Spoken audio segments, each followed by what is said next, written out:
ज्येष्ठ कृष्णपति त्रयोदशी तिथि भएको छ है आजको दिन। यहाँ पनि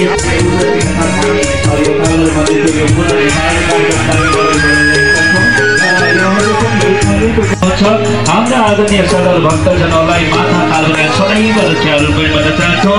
दिनले जनाइरहेको छ, दिन उज्यालो छ, यहाँको जीवन पनि उज्यालो होस् भन्ने कामना पनि यहाँ व्यक्त गर्न चाहन्छौँ। त्यसै गरी 1000 भन्दा माथि सैकड़े आदरणीय सदर भक्तजनहरूलाई मायाको चिनो सम्मान पत्र सम्मान गरी व्यवस्था मिलाएका छौँ भने 10,000 भन्दा माथि सैकड़े आदरणीय सदर भक्तजनहरूलाई सीमामा लेखेर मायाको चिनो साथ वा प्रेमको यो पुनर्निर्माणको कार्यक्रममा जोडिएका छौँ। यहाँले पनि थोरै धेरै सहयोग गर्न सक्नुहुनेछ।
गोना से पहले काला तुहगे ले चल खेवा ताल हो औते गवनवा हमरे ये दुल्हा बिगड़ल।